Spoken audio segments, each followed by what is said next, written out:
Hello and welcome to a new episode of Foodocracy for Her. Foodocracy for Her is India's longest running podcast dedicated to women in the food industry, and I'm your host, Kalyan Karmakar. Today we are going to talk about Jack.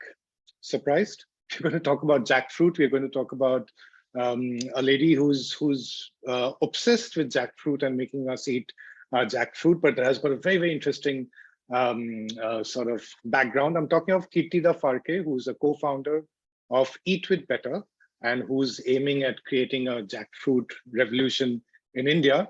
And let's go straight to her and listen to her story. So in a sec, we'll have Keertida joining us.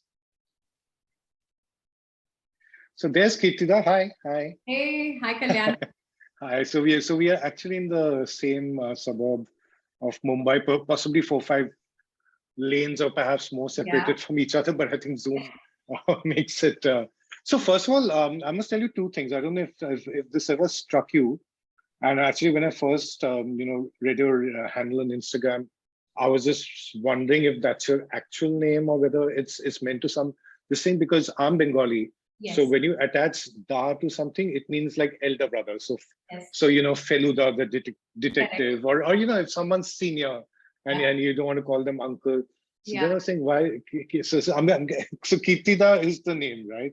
Keertida is the name, and I've got this a lot. I've had both. I've had non-Bengalis ask me if I'm Bengali, and I've had to tell them, do I look because like... if you were, you would be Keertidi. Exactly. And do I look like a male, like a dada? No. So no, this is not the Bengali. And for Bengalis, they've had discomfort, like Keertida, like it feels weird to call it that.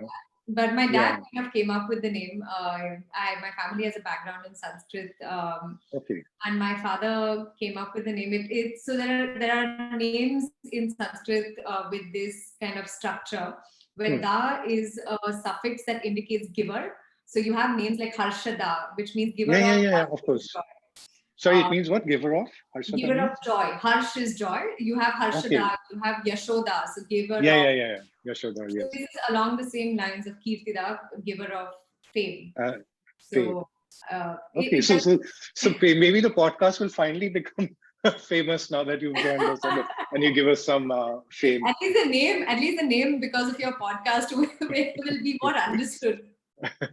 So which means that if a Bengali addresses you and out of with respect, or if you're elder to them, and I would say if you ever go to Calcutta, then you'll become Keertida D. So Keertida D. straight away like granny. Granny. And you do have a connection with my granny in a sense. But before that, I just want to sort of congratulate you on 25,000 on your personal Instagram page, Keertida Cooks. And what struck me about that is that what he wrote over there, saying that congratulations are this thing to the community, to the community, because most people, probably even I might have written at a particular time that once reach so and so thousand or whatever 100 followers or stuff, but I was very interested to see that you've written community, and your page is actually Keertida is your own page. I mean, it's not like a platform or something else. So just tell me a bit about that. I mean, Yeah. So honestly, I got onto Instagram just before I left for my culinary school in New York. And the objective and more like I started Instagramming purely my food journey. I mean, even before this handle of Keertida Cooks, even before the cooking actively started, it was really a way for me to connect with people over food and be inspired by people in the food space. And it was a very almost, I mean, one could say it was a very narrow approach, but I think narrow is at times good because it's also focused. And I honestly feel that probably because I've had such a selective approach, I've really come to rely on people I've been acquainted with through Instagram. And it feels like a community because there are people who are cheering you on. There are people who are recommending things to you. There are people who are even telling you like, hey, this is not how it's done. Why don't you try this method? And it doesn't feel like an individual only pursuit. Sure, it started off as a very, and it still is a personal journey with food I'm documenting. But I've come to rely, it feels like a community that I have of just people who are similarly driven by, passionate about food. That's a really wonderful perspective, because I was relating to your experience with mine, because like, when I started blogging, it was about food, and food has always been the anchor of everything which I've done. So whether it's on Twitter, Instagram, podcast, or my book or everything, so it's always been around food. Okay, now some people might say maybe it's more cat than food, but but that apart, and you're right that, I mean, for you it might have happened with starting from Instagram. For me, initially it probably happened with a blog, and there used to be so much of uh, communication which would happen in the comments column, and one made friends across the world. Ditto Twitter. And I feel that in the last few years, it's really Instagram which has done that. And yeah, I mean, I've always felt a bit uncomfortable about using the word like followers or whatever, but that's how it is, follow account, probably with no, hidden agenda. But I think that's a lovely way of looking at it. So from what I understand, you're a Puneri girl. Yes. And then you've been to France, you've been to Mumbai, you've been to New York. Now you're back to Mumbai. So tell us a bit about that.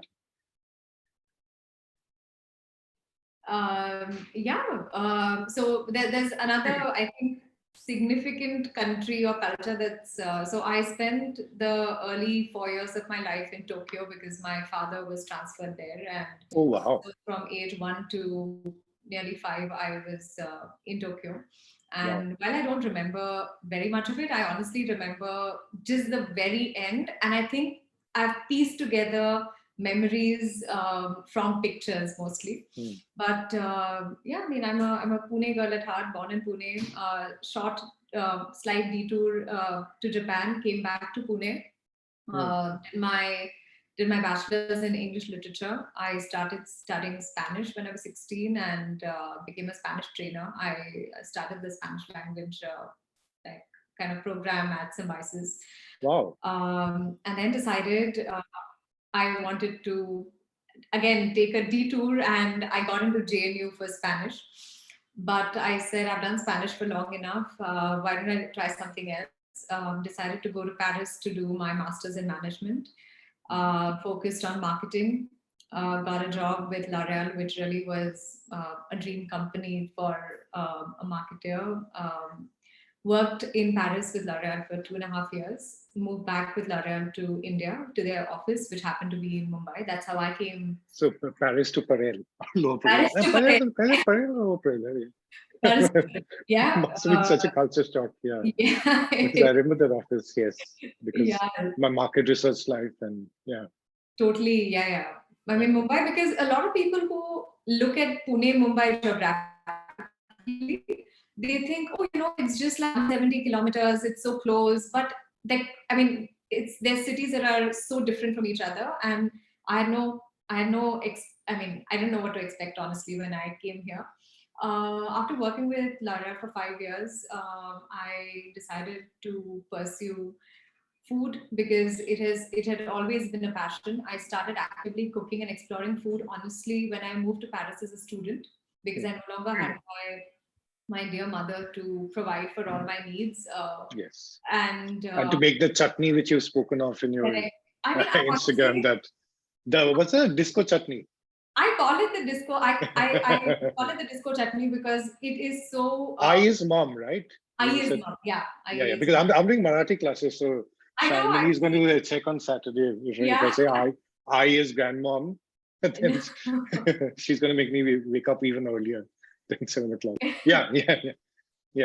So that's how. So I decided to go to culinary school, and obviously I looked at the great Parisian culinary schools. But I'm vegetarian.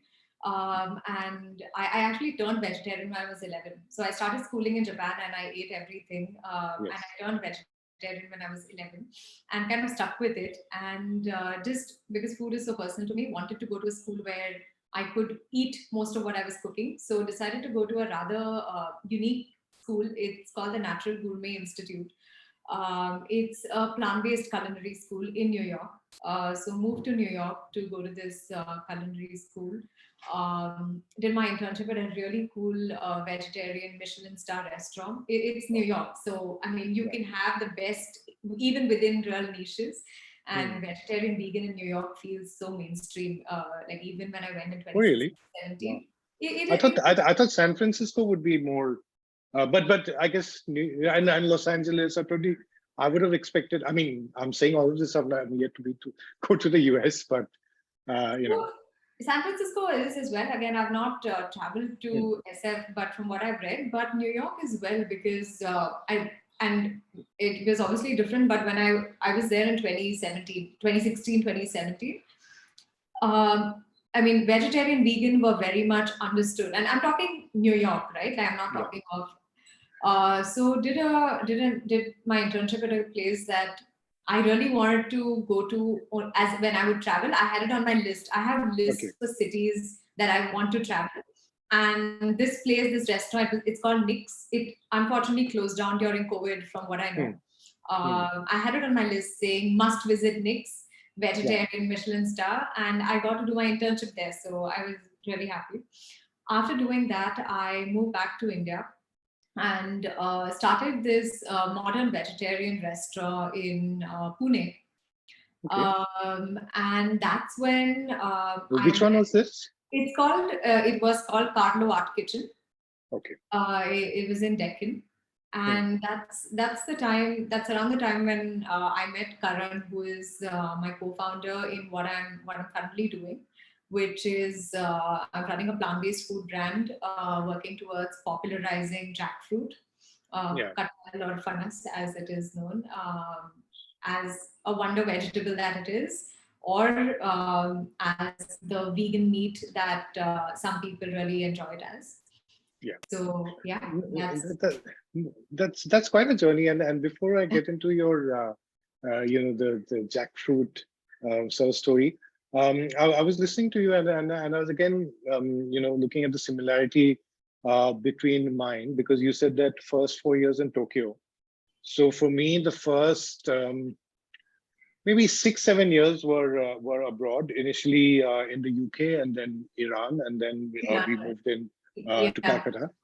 So again, like you said, my memories of that time are actually very faint, but a Mhm. lot of it is sort of pieced together by family albums and what I've heard, and now that my Correct. mom writes about it and stuff Yeah, like that. So yeah, sometimes I'm not yeah. even sure if I actually remember this or this thing. But Same. and also like I mean I was in the UK and then in India, which is like and Calcutta, which is anyway has so much of the British culture and civilization with books and everything while growing up. While Right. you actually were in Japan and then you moved into Pune, and probably where you wouldn't have that much of a contact association with the culture you grew up with. But I just Correct. wonder if that sort of affected your worldview in a way because you've actually been to different countries and studied and worked at a fairly young age. Um, for me, it's not been that much. It's been Calcutta, and then I've moved to Mumbai. But I've just found it fairly easy to connect with people from different communities in India as well as abroad, in both Calcutta as well as Mumbai. And I feel that it's being away from home in the early years, which helped. And I don't know how it was in Tokyo, but Mm, both in the UK and in Iran, we lived in comparatively smaller towns. mm, So we didn't have much interaction with Indians except during the festival. So the people my family would interact with were the locals. correct. So I feel that that's had a formative influence. So what do you feel? I completely agree. I think especially the age like 1 to nearly 5 that I spent in Tokyo. While we were in Tokyo, we were very much like in the heart of Tokyo. There were very few Indians there. Like my dad says there were like some 25, 30 Indian families in Tokyo at that time. In fact, my mother had enrolled me in a church for Sunday classes, so to say, before I started school, because she was afraid I wasn't socializing enough. There weren't a lot of young kids around. Yes. So I attended a Japanese church because I mean my mom wanted me to just get exposure to different kids, and Yeah. so obviously these things have an impact because the people I interacted with. Just the food I ate. I mean, my family is vegetarian, but my father wanted me to make that decision for myself. So I ate, like, again, because of the church and then school. I ate food that was so different from anything anyone in my family had had, and that has definitely led to me being more curious about food, people, cultures, and I've carried that throughout. So it obviously is something, as you know, you agree, as you're saying, you connect with a lot of people easily, and Mm. it isn't a conscious choice. It's just something that I guess has been so important growing up. It just, it's the Yeah, way so we some subliminal. Yeah, and I agree because even in my case, it's only after we moved to Calcutta and a couple of years down the line that I began to eat Bengali or Indian correct. food, and it took me a while to sort of get into the groove of things. But now coming back to what you're doing with Eat with Better and Jackfruit, um, this grandmom connection. So yeah, growing up in Calcutta, like jackfruit is not or was not something which was an alien thing. Mhm. So we would have it in two formats. One was ripe jackfruit, the sweet sticky thing, which I've even had in Mumbai. Like there's a Thelawala in Bandra. He has it like Correct. plucked and covered with plastic sheets, and you know, Correct. Correct. and you'd suck out the seeds. And then there would be the echod, as she would call it, which would be the unripe one, which light normally, like, I mean, she would do a regular sort of a jhol or a light curry, and there would be potatoes, there would be chunks of jackfruit, and then there would be the seed. And as a kid, I would love eating the Correct. seed, the cooked seed. And in fact, I got flavors of that when I Yeah. had the Oriya version made by Sneha Senapati. And so it was not really alien to us, Mhm. and one didn't really think much about it. In fact, I don't know if you know this, but there was a story which my grandpa used to say, and which was around jackfruit. Would you be interested in hearing it? I'll Yeah, send you. I'd love to. Yeah, okay. Yeah. Hi, Ninki, my younger cat. Okay, just give me a second. Let me just Yeah, open my window just a little bit. yeah, yeah, Otherwise, sure. he'll sort of get a panic attack. So this story just came to my mind as we were talking. It is not meant to sort of hijack the interview, or I hadn't even thought of it. But I just I love I love stories, and if it's about jackfruit, even better. So yeah. So I don't know if it was a story which he made up or it was this thing, but after we moved to Calcutta, like on weekends, I'd go to my grandparents' place, my maternal grandparents, and then after a year and a half, I actually lost my dad. So for a year, we lived with them, and then we took up an apartment close by.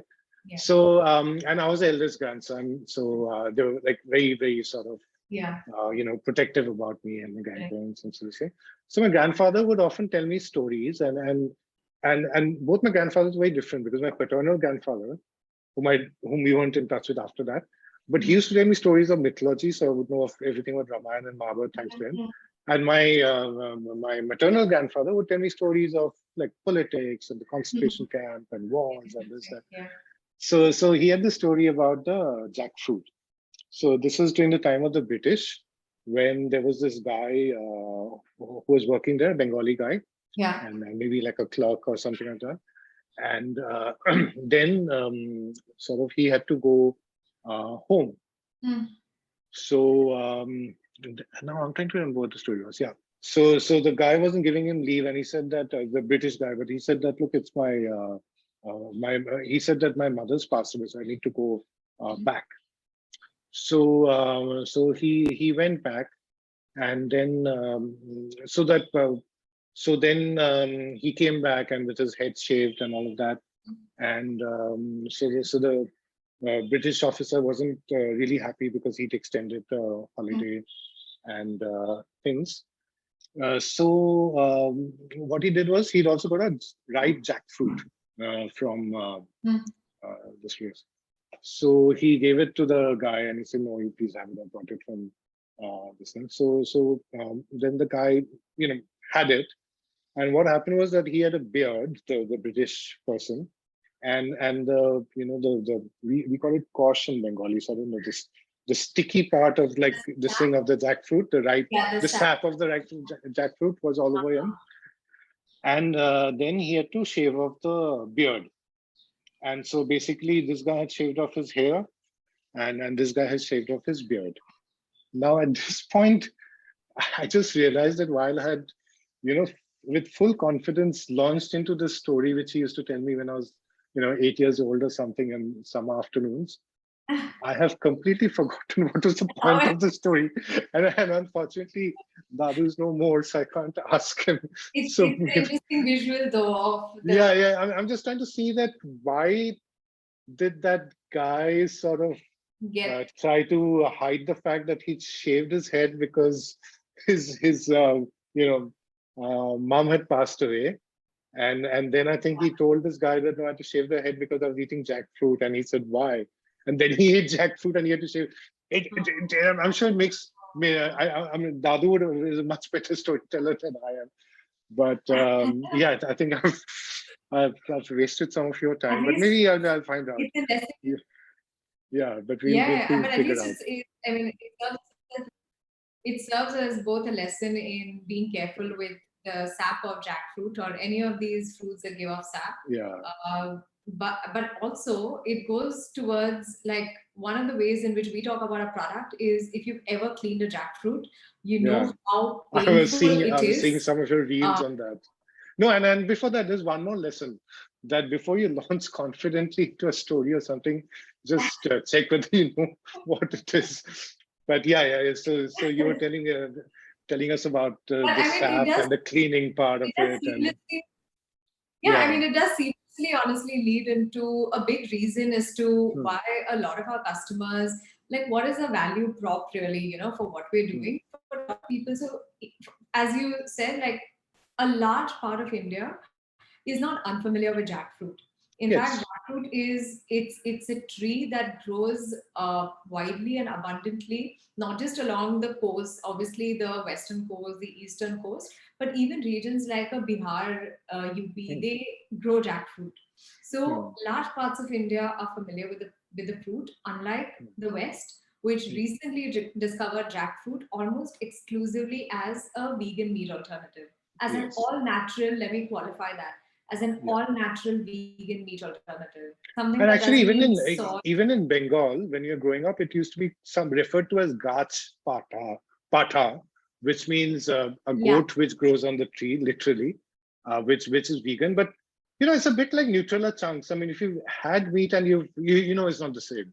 But Yeah. yeah, Yeah, so I think every region, I mean, again, not every region cooks with jackfruit, but I mean, a large part of India does traditionally cook with jackfruit.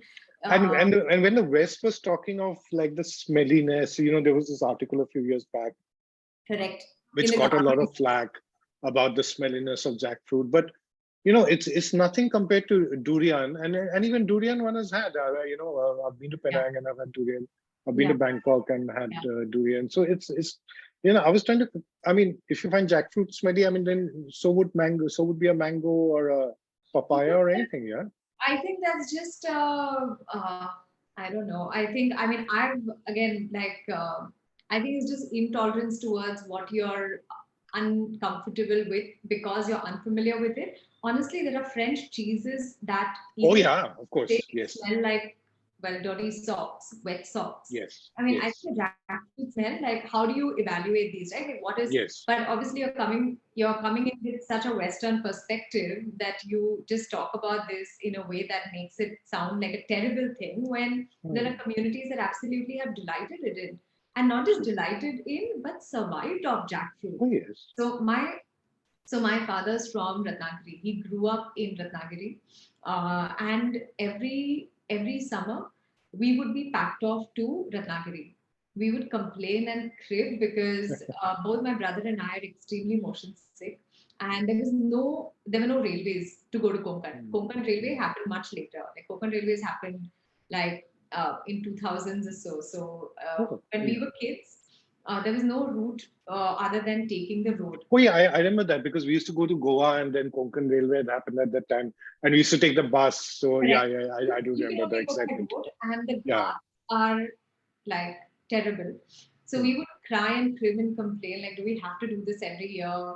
But we had no option. And I really, in hindsight, I thank him because I feel like I would have just missed being exposed to a completely different, not just way of living, but I mean, a very rooted way that, I mean, my relatives, my father grew up in. And like, I remember my aunts telling me jackfruit. So because Konkan was so cut off, not a lot of fresh produce would reach Ratnagiri. So in monsoons, it's a little difficult to believe in this day and age, especially living in Bombay, where literally Instamart and Zepto will deliver things to us. Absolutely. Yeah. But even in I have memories of going to the market in summer and literally like 4 vegetables are available because I mean just the roads were so difficult to get into that you just have local stuff that at the most connects to the markets. So in monsoons, so jackfruit fed people pretty much from like the season would start sometime around January, Feb, which is when you had jackfruit in its really tender raw form, which is the kind of jackfruit we process. Yes. Then it slightly matures. You have the seeds. You still eat it in many different preparations. It's a painstaking job, but hell, you had a lot of women in the household to do a lot of. Yeah, I mean, a parallel which I was thinking of when you were talking about the painstaking part is what we call mocha in Bengal. I think you call Yes, Keertida, which is the banana blossom. correct. Because even I mean, those are dishes which my granny would make. I mean, now she hardly can. But even my mom, who's a working woman and who learned cooking after she got married, I mean, she would not make. She does not make mocha and Yeah, stuff like that, or even kathal and. yeah, correct. So the jackfruit would feed entire families from like Jan, Feb, right through monsoon. And in monsoon, people weren't eating the fruit because the fruit would be over by then. They would be eating seeds that they would dry on their roofs in summer, and then boil the seeds in monsoons when there really is no produce. Like I mean, you're literally just And nor is there any fish. There's no because fish. it's just a dried fish for fish eaters over there. Also, correct. Also that because my family is vegetarian, so it was slim pickings. You couldn't just I mean forget ordering like you had to make do with what you had, and jackfruit seeds were then converted into very interesting things. So every part of the fruit in every stage of maturity was used in very different ways. Wow. So because otherwise it'll get boring if you're making the same kathal jhol. exactly. Or the new thing, kathal biryani became the in thing 3 or 4 years back. And I've had kathal biryani and I've mutton biryani. And the thing is that, often they would approach it the same way, chefs.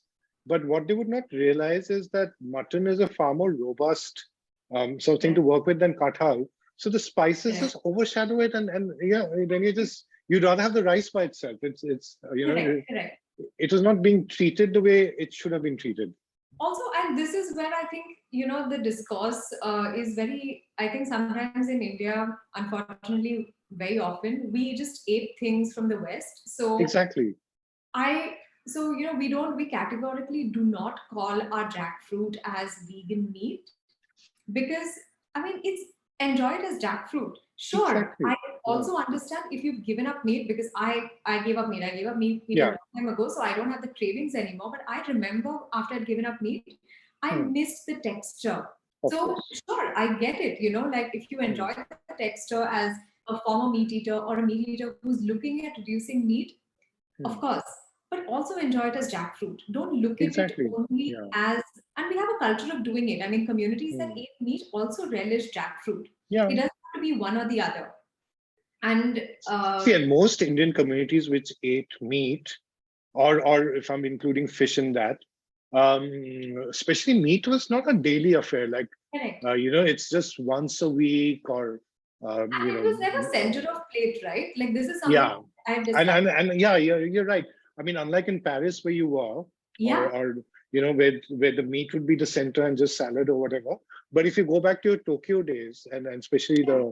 the kaiseki way of eating, it's course by course and vegetables and fish and meat. Or in correct, or in like a plate, you'll have one bowl which has meat, and the others Hmm. will be dal, a sabzi. Exactly. Uh, Hmm. it's not center of plate, but it's something I discovered at culinary school because in I think sorry, there's like a network Yeah. issue again.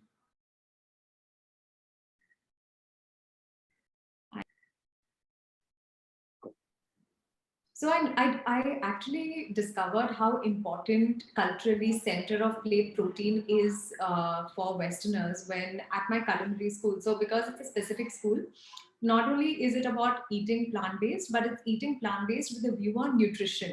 So Yes. we were taught a lot about balanced meals.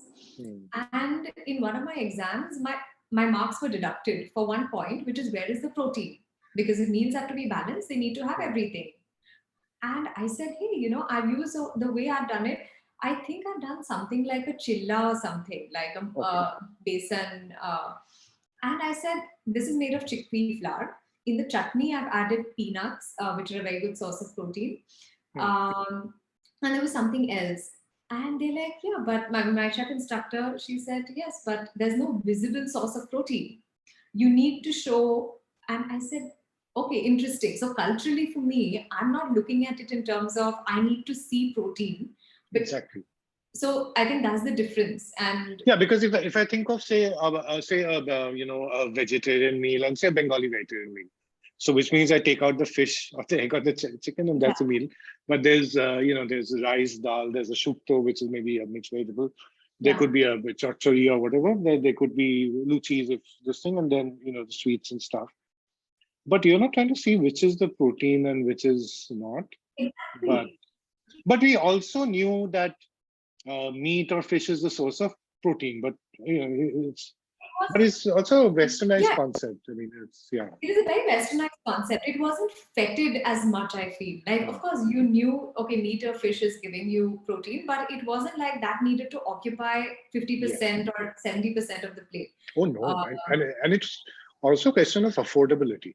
In correct. India earlier till Yeah. the 80s or 90s, it was also a question of affordability. Absolutely. But now, I mean, it's interesting how increasingly this is. I mean, there's an interesting thing about this. It's called the China study, where they're showing how traditionally, even in China, they eat meat as you're saying, it's a smaller part of the plate. Yeah. But with wealth, they started increasing more, and essentially the West is now saying, okay, eat meat but limited and occasionally, and eat more. And you're like, okay, but I mean, even meat eating communities in India were doing that. Like, enjoy your meat, Mm. but Exactly, exactly. Or even Asia, if you look at the Thai cuisine and all of that, there's absolutely, lots of greens and starch, and then the fish meat absolutely. and whatever. But So okay, so coming back to jackfruit, coming and back, and before that, even before, I'll take a step before jackfruit. That I mean, so why did you guys? So you were like marketing, then L'Oreal, then you went to study and become a chef.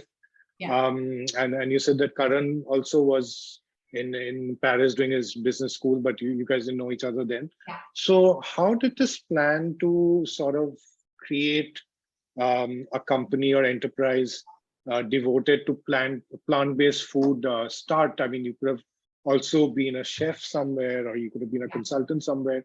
So yeah. why this plan? And then within that, then we'll go to why jackfruit. Though of course you've sort of told us a bit about your relationship with jackfruit, Yeah, but it could have been anything else, right? It could have been sweet potatoes or whatever, yeah, yeah, yeah, or coconut or yeah. yeah.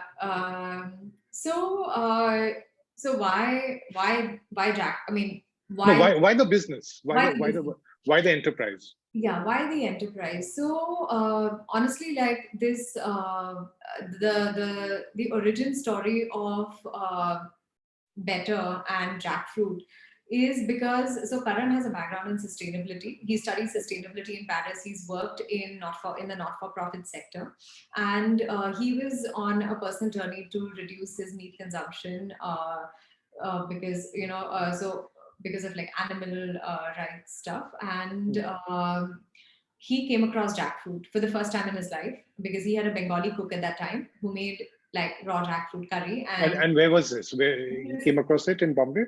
In Pune.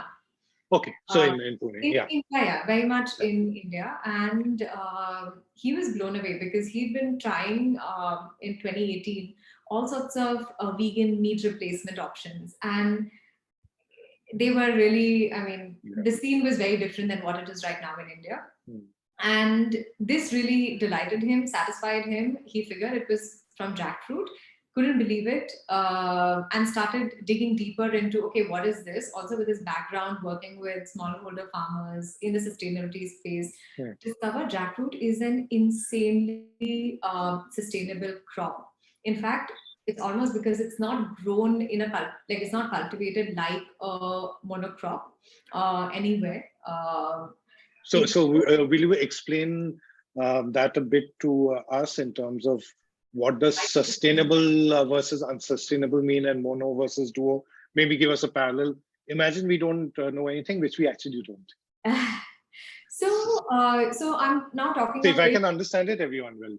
So I'm now talking about it in terms of like finding plant-based food options that are textured. No, sorry. I mean, I'll also sort of make it a bit more focused because it's perhaps easier for you to answer. You said that jackfruit is a sustainable, is grown sustainably, right? So what do you mean by that? So jackfruit. What does sustainable growing mean? I mean, is coconut a sustainable plant? Banana, apple? Just Yeah. So jackfruit, when I say jackfruit is grown sustainably, jackfruit is native to India. It is not cultivated in an organized way almost anywhere. It grows wild like a weed. And because it is native and sturdy, it does not need any inputs like fertilizers, pesticides. So not at all. Not at all. In fact, so like what they say about millets, since what they say about millets, jawar, bajra and all that. Correct. In fact, if you go to farmers, and there's just from our research, we've just come across one plantation in Tamil Nadu, just one that is cultivating jackfruit like in an organized way, and there's a small one in Konkan. Like but that is more like as a like they're picking jackfruit from different parts. So the thing is, jackfruit is so hardy and sturdy. If you go to a farmer and ask him, "Isko kya dalna padta hai?" Like, do you have to khad dalna padta hai? And the farmer, like, we've done this. Farmers have laughed at us, like, in fact, it is so prolific that it becomes a nuisance towards the end of the season because the tree gives so much, they don't know what to do with it. So forget pumping in pesticides and like chemicals to make it grow. Like, it's almost neglected. And if there's an excess, it will rot, right? Sorry, your voice kind of. I'm saying if there's an excess of the fruit, it'll rot, right? I mean, unless rot. Yeah, it literally rots towards the end. If you like talk to people, and I've seen this happen during summer vacations, like we were tired of jackfruit towards the end because how much can you eat? Absolutely, it literally falls in the backyard and rots. So and that'll stink. It stinks. It stinks. It's really like they need to. So farmers, when you talk to them, they're like, why will we input any of our resources into this? Because we don't want so much of it. And so why did they plant it to start with? Or maybe it was... They don't even plant it. It just grows, which is why I say it grows in most places. Okay, so someone might have just discarded the seeds instead of putting it into wet waste. Correct. And it's funny to say it grows like a weed because when you look at a jackfruit tree... Yeah, no, I think we have one or two in our lane. Even in Bandra, so that's the thing, right? Like even in an urban space like Bandra, I so often see a jackfruit tree because it doesn't need any tending to. And it's still bears fruit and a lot of fruit. So very low input. I mean, almost no input. So you don't have little boys climbing up like they would do in mango trees to steal the fruits in the case of jackfruit. No, that doesn't happen, but it does. It even forget fertilizers, pesticides, any sort of input. It doesn't even need irrigation, which is a very big thing. So Yeah, saving I mean water, that's what they say about millets as well. correct. So Mm. you save on water. You're not adding things to it. In the whole context of people wanting to eat more organic. Yes. Obviously, most farmers will not, since people are not cultivating jackfruit in large acres of land, farmers will have 5 trees somewhere, a Mm. cluster somewhere else, which is why it goes towards feeding friends and family. And Mm. some of it is taken to the market, but it's not so that the sustainability story is on many aspects. Another way in which it's sustainable is jackfruit has been found to reduce the microclimate where it grows because of the canopy. Which Yeah, I mean the shade and everything. correct. Yeah. So it has a lot of things. And again, where this monocropping comes in is we read about like large swaths of land in the Amazon Hmm. being cleared just to grow corn and soy. Yes. So that is at an extreme, obviously. But even like for wheat cultivation, for paddy, like Hmm. trees are cleared out to make way for this. Yes. That doesn't happen with jackfruit. Like no As in, one it's not necessary. It's not necessary. So much of Hmm. it is, in fact, it's estimated that anywhere from 70 to 90% of jackfruit that grows in India, and we're the largest producer of jackfruit, Hmm. goes to waste every year, Hmm. rots. There Hmm. is not enough processing happening, and humans can't consume as much jackfruit as the tree gives during that short season. Yes. So Yeah. there are, I mean, when Karan read all this about the wonderful, kathal gravy he'd eaten, it Hmm. ticked off a lot of boxes clearly as a sustainability professional. He's like incredible. And Yeah. then we discover sorry, companies in North America, US and Canada, that were selling jackfruit that they were importing from India, Sri Lanka as a vegan meat, as a mock meat, Hmm. all natural Hmm. mock meat.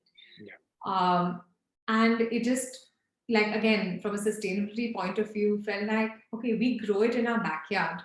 Absolutely. Yeah. Why don't we eat more of it? Like, I would like Hmm. to have more of this, but I didn't know it existed. And that's when he doesn't have a background in food. Hmm. And where I come into the picture is I'm running my restaurant in Pune.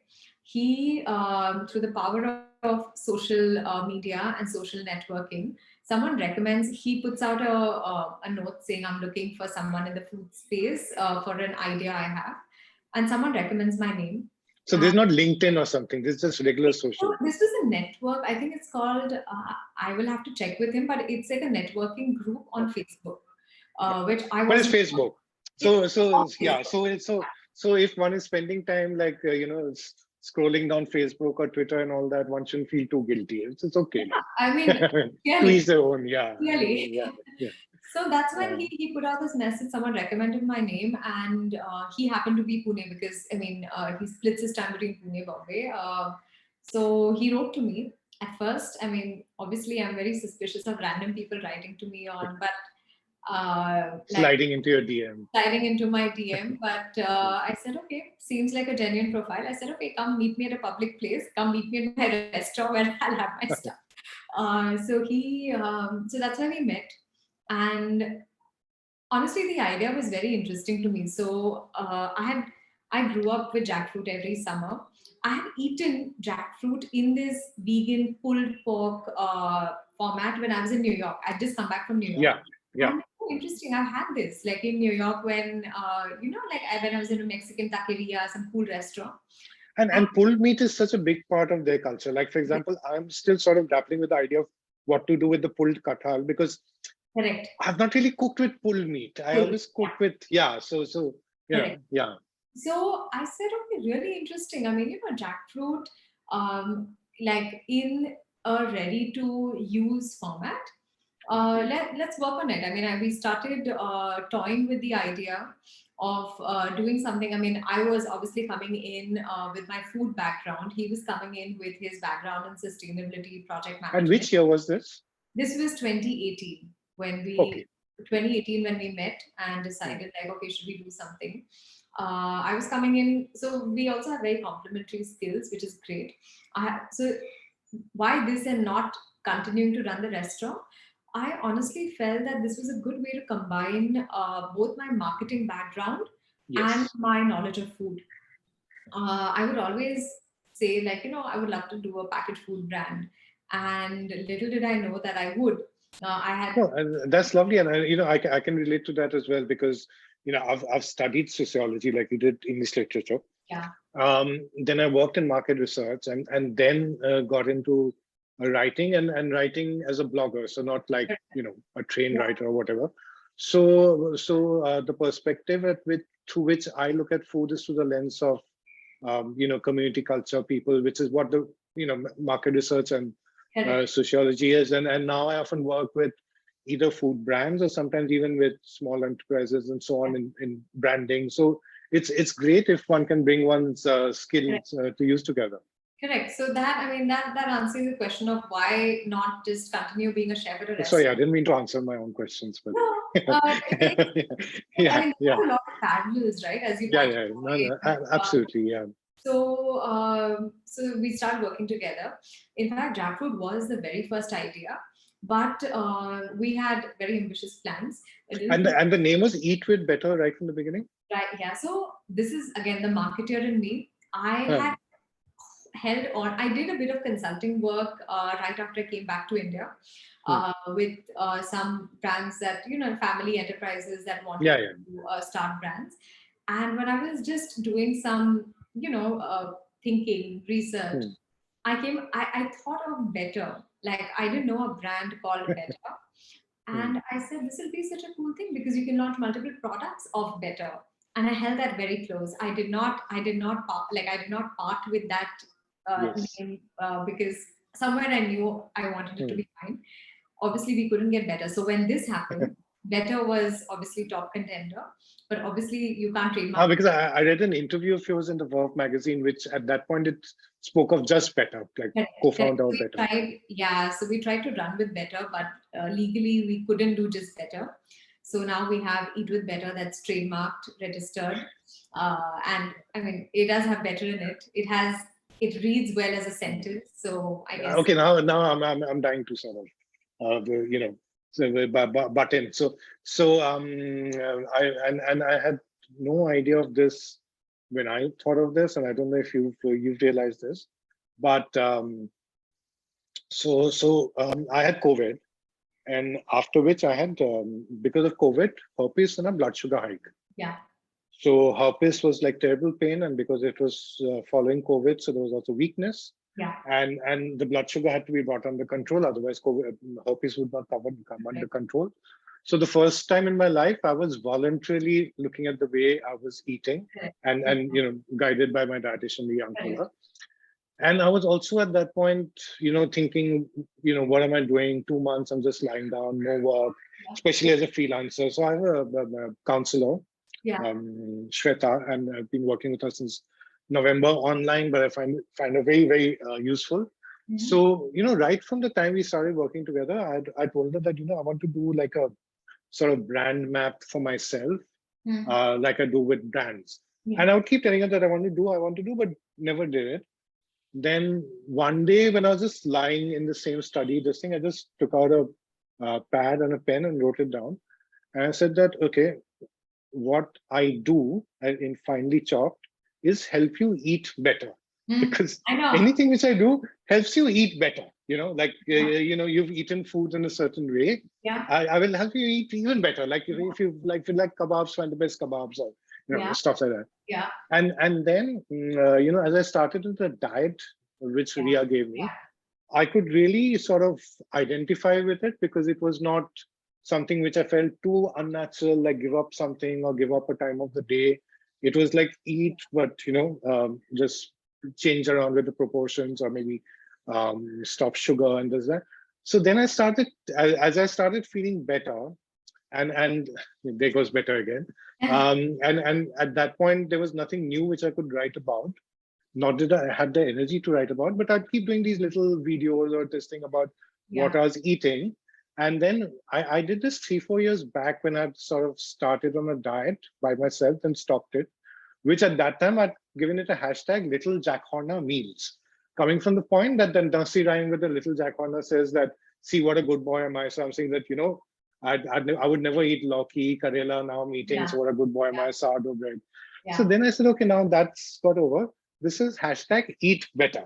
So I'm going to like eat better. And so that became that. And then when I started eating out a bit and there were a bit of relaxations, and I said, okay, if I go to a Chinese restaurant and I'm diabetic, or if I go to, Gujarati place and diabetic, what does one eat? And started doing this video. Then I'm saying, okay, so I've sort of come across you as, Keertida Cokes. I've come across, the jackfruit thing also because of Locavor and Tommy Zucker. And I said, wait, eat fit better. I mean, so yeah, I know. When I saw you, I think when you're fed kathal at an early age, you think similarly. Yeah, it's a kathal speaking. Is the kathal connection? Yes. When I saw your hashtag, Kathal katha. the kathal katha. And you saw the hashtag and you think, oh God, this guy's lifted it up. No, I didn't. No, I said, oh, interesting. So eat better. And like, I need to send him eat with better so he can eat better. I know, and then I saw that because I knew the jackfruit, I knew this thing. And honestly, the jackfruit messaging was bigger all throughout. Yeah. So the brand hadn't really registered. Yeah. Also because I was thinking, I said, oh, wait. Yeah. No, but Yeah. What a coincidence. Yeah. We're all trying to eat better. I mean, the reason why better resonated so much with me, just better itself, but also eat with better, is we're all trying to do better, be better, eat better in this context. And better is not absolute. Better is subjective. Better is it's compared. Yeah. Better, everyone. Better is not best. Best means it's the end, but better is, yes. Exactly. It's a progression. And absolutely, I love that about better. And I wanted that to be the brand, like it, we can all do better. And so you're in a way putting Julia Child turning on her head because she said everything's better with butter. Yeah. And you say everything's better with kathal. Yeah. You only have to make Julia Child taste our kathal. Yeah. But that would be too much of a scientific feat. Yeah. Bring her back. She apparently wasn't very experimental with her food either. So don't think that will go well. But that's the better how we came across. Then the technology of getting it together, sourcing like a consistent quality. How do you go about all of that? I mean, that's again where my Ratnagiri and Konkan connects have helped because we actually traveled quite a bit looking for processors for jackfruit. And we found the best quality jackfruit and processor who happens to have a connection with my grandfather, like a connection dating back. His father, who's touching 90, and my grandfather, who passed away a week short of 100, would visit each other's houses, and the families apparently know each other, which I only discovered when I went there. Wow. We have a processor who is at a location that has no network other than BSNL, that has no forget airport connectivity. Even a train, the closest train is like 2.5 hours away. And we had to we traveled to some really interesting places where my family at times would be like, I would tell them, okay, I may not have network because you never know till you reach the place. So they had no clue what was happening for 2 days because I had no way of contacting them.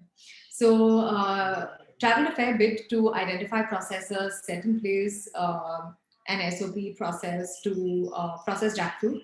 All the processing happens in a very finite window because jackfruit is processed in Konkan. The jackfruit season is a narrow season, especially for us because we're processing the tender jackfruit. Yes. This has actually become a bit of a constraint and problem as we're scaling up. Because I don't you follow us on social media. I don't know if you saw, we launched jackfruit chunks. Yeah. In fact, I asked you that, do you have chunks? Because that's what I'm more familiar with. Absolutely. So we launched jackfruit chunks and they sold out in record time. And it's a problem for us now because there's no jackfruit available in Konkan anymore. We can't wait till next season, which can start anywhere from end December to February with the changing weather patterns. So we're actually looking for jackfruit sauces to send to our processing unit so that we And can what get. about other parts of the country? It's a similar season, like would Bengal and It's South, everything be a similar season?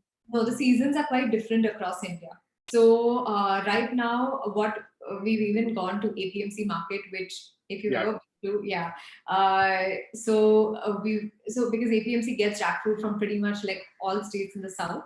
The season is very different even within the south. Forget across India. So right now you can get tender jackfruit from Tamil Nadu, I think.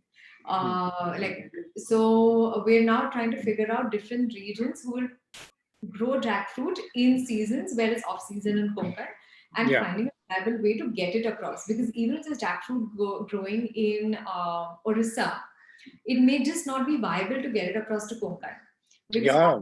because Not like, for example, in mangoes, like not all mangoes travel as well as the Alfonso. correct. Like, they get bruised easily and It's the stuff. same. Yeah, and jackfruit is it is a very hardy crop and fruit, but after it's plucked, it needs to be processed fairly quickly for the for the raw one that we are looking for, because the sap inside keeps kind of trickling, and Yeah. it makes the texture soft and mushy. So it kind of spoils if it stays for like more than 24 hours to 36 Oh, hours. that's very short. Yes. Very short. So even if we identify jackfruit in like Orissa, we may not be able to get it reliably to our processor. So we're Yeah, I mean, or you might probably have to look at multiple processors, because the thing of correct. flying down jackfruit, then It entire doesn't. thing goes over a toss. It also Yeah. it also defeats the whole sustainability point. Pricing and yeah, having carbon footprint and everything. If you're flying down jackfruit. So yeah, I mean, there are challenges as a small business, working with such a seasonal produce, right? So do you plan to look at any other sort of fruits or whatever? Or do you want to, at the moment, towards the beginning you were talking of focus and the Keertida community. Yeah. So are you going to focus on jackfruit? Focus on jackfruit, because there's still so much that can be done with jackfruit. We feel like we have a really limited range right now. We're working on bringing more products that honestly I'm super excited. I mean, I can't be partial among my products, but I do think what we're working on is relevant in many more ways for our consumers. And you're almost doing, from what I read, like no preservatives or whatever. It's just like like the jackfruit is just packed and ready to cook on masala base and absolutely. There are no preservatives used, no artificial colors. It's literally just jackfruit. And I'd ask you a question. I remember on DM earlier. So what are the benefits of jackfruit? I know the pack mentions a few things, like in terms of gluten-free and all of that, but is it like protein? Is it calcium? Is it energy? What is it? Yeah. So jackfruit is a very so one of the biggest benefits of jackfruit is it is a low GI food. Not only is it low GI, but it is proven to help. I think reverse is a very strong word, but it's proven to help reduce blood sugar levels when eaten consistently. In fact, there are now brands that are selling jackfruit powder, and by jackfruit powder, I mean it is the very tender raw jackfruit, like the one we have, that is dried and then made into a powder. That people can mix into their drink or roti, atta, and have. So we're just offering a way to have it as a sabzi that has all the same benefits. This is a very big factor for, again, as we know, India, diabetes. It's a very it's a natural disease that naturally reduces your and that doesn't. And if I sort of connect my eating with your eat with better, I mean the capsule and everything aside, if you're making a sabzi with something like jackfruit, and if it's low GI, like you're saying, then what's happening is that it's also bulk, so it fills your tummy. Because if you have the powder, then you still need something to fill your tummy with, right? Absolutely. So like my entire thing has been like reducing the amount of rice or grains and Correct. having more of dal or sabzi or even like say fish, eggs or whatever. Correct.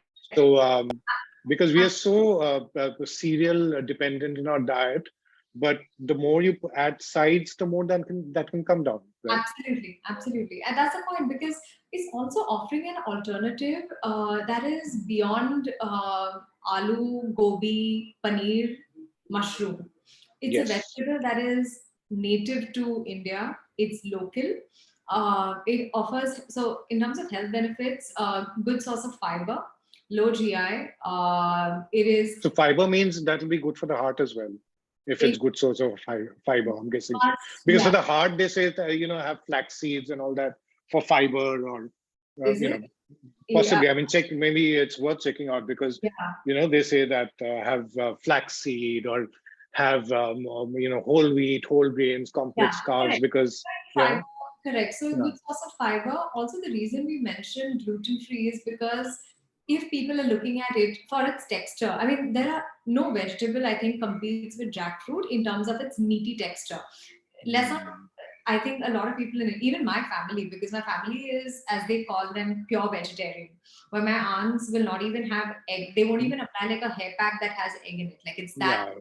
clear. Some people even avoid baigan because they feel brinjal is meaty or mushroom. Mushroom, It's, yeah. So yeah, mushroom, some for some instance. really pure vegetarians like Correct. they're So not comfortable with the texture of texture. brinjal. So exactly. So if I were to describe jackfruit to my very aunts who have fed me jackfruut and they're brilliant cooks, they say, no, we don't eat it because it's meaty. Because they don't know what meaty is. They've never grown up with Yes, meat.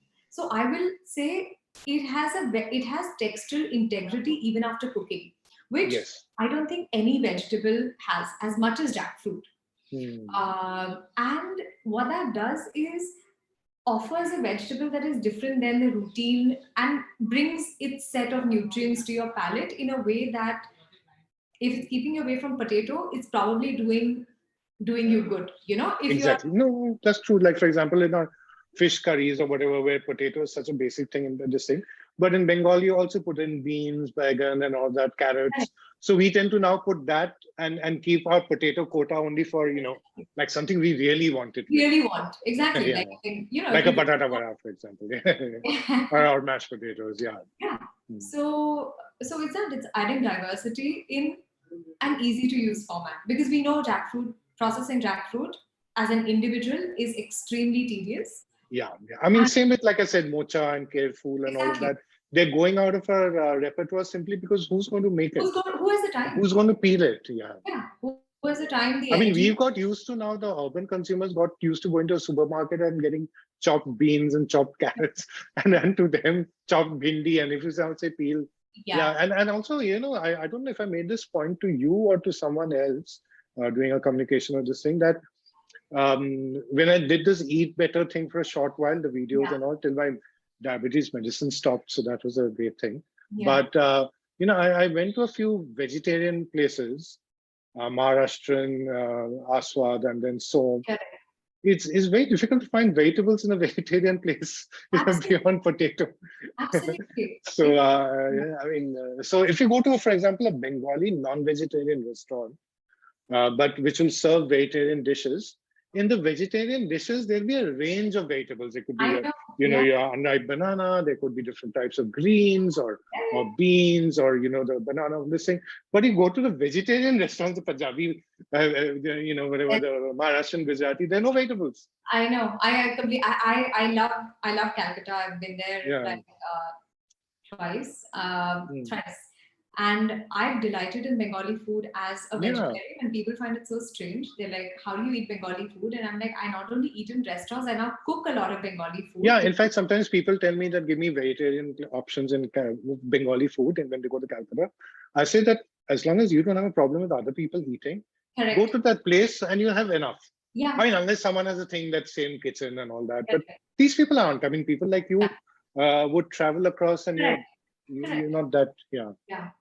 So I mean, yeah. So that I mean, there are enough reasons for jackfruit. There just aren't enough opportunities for people to have been exposed to it. So which is absolutely. yeah, which is what we're And trying to do. Yeah. and are you seeing people being open to it, or are you at least seeing a change in people's mindset today, which makes them more open to premises like yours? Yeah, for sure. So again, I think in India there are two groups of people. There are people who have tasted, if not cooked with, at least eaten jackfruit because their grandmother would cook it, their mother would, Exactly. and they're familiar with the fruit. But Even but they would be people, who are in their mid 30s and up, absolutely 40s, 50s, and correct, mid yeah, thirties and up. People from like Maharashtra, Karnataka, Kerala, Bengal. Bengal, Yeah. Orissa. They are even Bihar. Like they Yeah. know kathal. Bihar, UP, they know kathal. Yeah. So Uh, what's left? I What's left? discovered Goa. Gujarat, Rajasthan, Uh, um, even Punjab eats kathal, but yeah. Gujarat, Rajasthan, and these states have a higher share of voice in Bombay, right? And Bombay is Yeah, a yeah, yeah. so And of the vegetarian market, yeah, correct. especially, yeah. So these Share of states voice and share of wallet. share of voice and share of wallet, correct. Yes. These states do not eat kathal, cultured.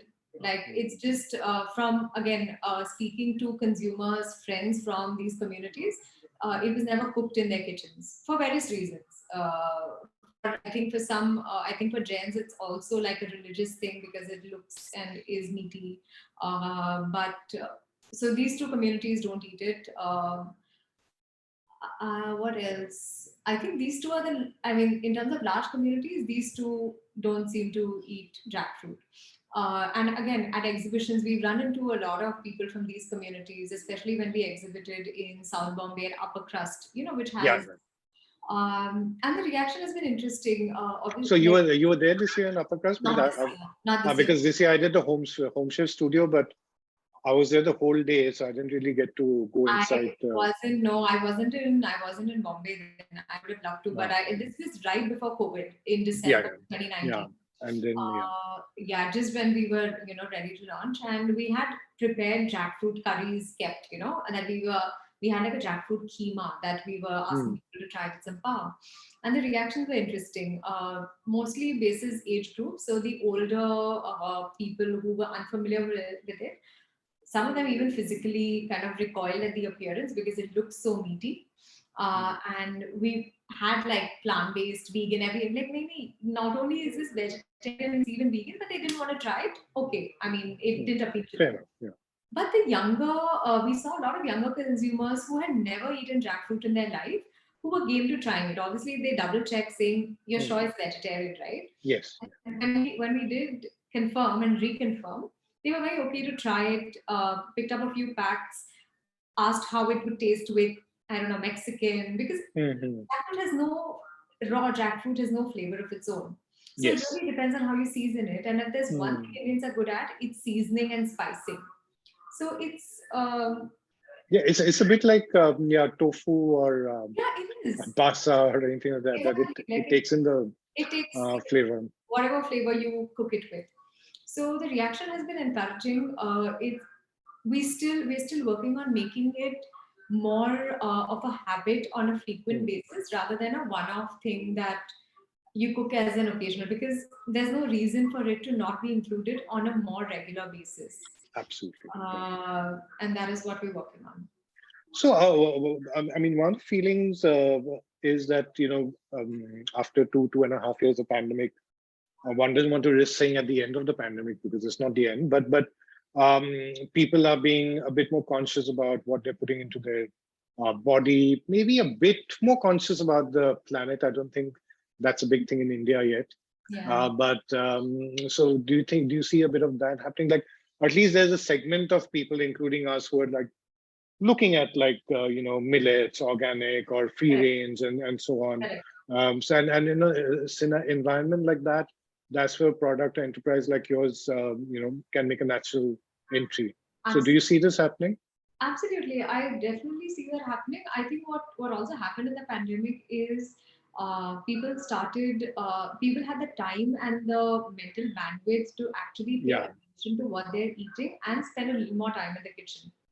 Yeah, I And mean, there's nothing else to do. there's nothing else to do. And while Mm. everyone seems to have gone back, including me, we've Yeah. gone back to our earlier routines, Yeah. we've somewhere carried that along. The kitchen is Exactly. no longer as unfamiliar a space that you just relegate to the bai who comes in the morning True. while you're busy just getting ready for the day.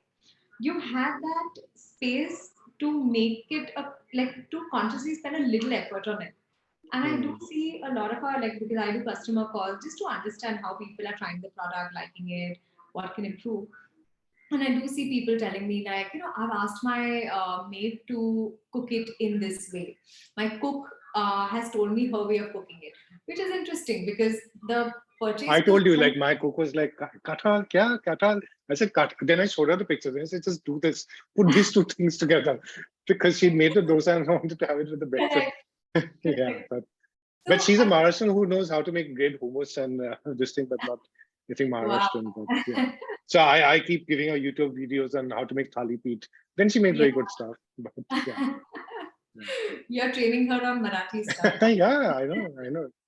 I'm just doing everything to get my domicile status. Yeah. So, so, so, what next now? What are your plans? We're working on What different do you formats. guys want to do from going Yeah, ahead? we're working on different formats that use jackfruit, but that are Hmm. more, as I said, like consumer friendly and requested by consumers. Then makes the task of if it is a task, we think it's a pleasure, but it makes the task of even like cutting open the jackfruit, mixing it with a masala, which redundant. I just So think it makes sense. I mean, if I mean, look at ginger and garlic paste. I mean, people would say, I mean, do the actual ginger, and but the fact is that I mean, it's just such a boon in the kitchen. I mean, so as a chef and personally as well, I would love to eat as natural. And again, one can debate what is natural. I would like to Yes. eat, let's say, as freshly prepared as possible, right from the masala to the finished product, right? Like, but Hmm. I also live in an urban, bustling A city with real a lot of world. Yeah. demands that at times makes it impossible. And then what is the next best option I have? Is it just like getting onto Swiggy and ordering?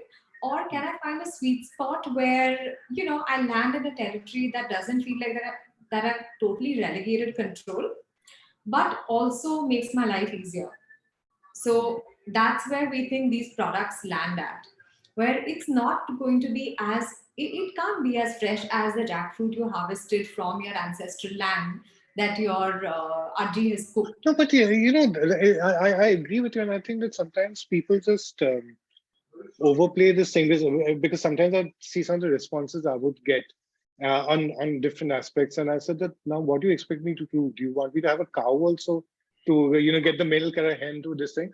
And similarly, like the more as I learned about food and where it comes from, like let's take fish. Like we assume that because we live in Bombay, we get fresh fish. Now, what's your definition of fresh fish? Because it's not that, say, if I'm sitting at the Taj, Yeah, the chef is going to gateway where there's someone fishing and gives it to him and he quickly gets and fries it.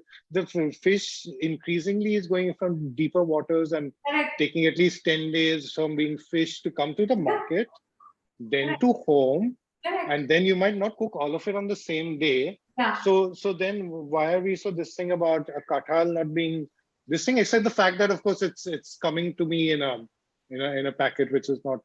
Yeah, but but Correct.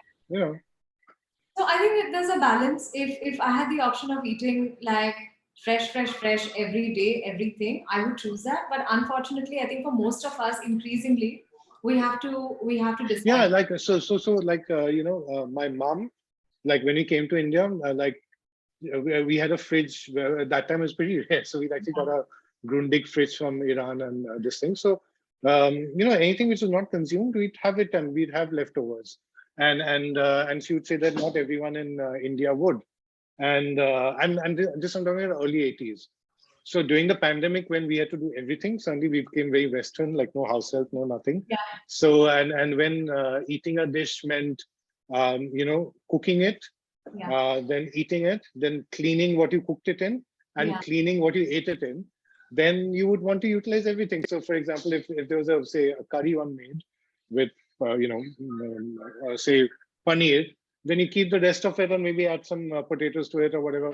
And then I did the hashtag love your leftovers. Then there would be people appreciated that and then they said, oh, that we can it's this thing. But then there were some people who would write in saying that, no, this is Ayurveda says you should not have things cooked after the sun sets.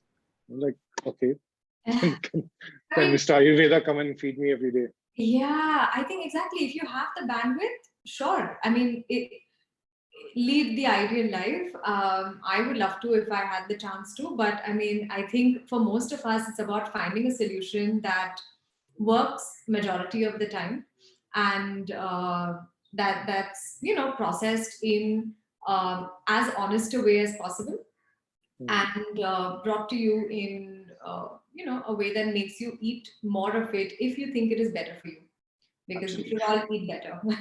I absolutely eat better. And where are your products available? Like, how can one order Eat With Better? We're available on our website, which is www.eatwithbetter.com, and we're available on Amazon as well. So primarily, it's currently online. It's not on retail or retail shelves. Not okay. And do you ship across the country? We ship across India. Yes. So whether it's Amazon or you, then one can get it across the country. And you also have recipes and everything on your site. And we also have recipes. And I think Thomas and Sarah and so many people have been kathal recipes. So that's great. And I've been doing this podcast for about 2.5 years now, and I've just come across such wonderful examples of people like you who are taking the initiative and helping us eat better. So whether it's what you and Karan are doing in terms of literally like getting jackfruit, reminding us that jackfruit does grow on trees. So and you're plucking it and giving it to us, or like companies which are enterprises which are getting together and becoming a source for, say, millets or grains or feeding things. I just at this point it might seem to folks like you that it's like a very daunting task, and it's just no headways happening. But even as I was hearing you speak, and I was hearing you speak about say some of the objections people had or the cultural thing, how people say that paneer, in every Gujarati thali you go and there's paneer, and paneer was a part of Gujarati. It became right, yeah. And so what's stopping Mr. Jack of Mr. Jack from making an appearance? Yeah, so it's just great. I mean, the story is fascinating and inspiring, both in terms of the ways in which both of you have thought of it, because it's good for, I think, human beings as well as the planet. The planet, and the two are not mutually exclusive. And I'm sure that it's going to be something which will not only do well, but probably sort of inspire people to do and take similar paths. So thank you. Thanks, Keertida, for Keertida, Karanda, everyone, for what you're doing. And wish you all the best. And maybe one day if I make something soon with it, which I really like, then I'll ping you and then come over to your office and say, try this. I made it. Yeah. Yeah? Okay. Yes. Bye. Thank you so much. Thank you. Bye. Bye.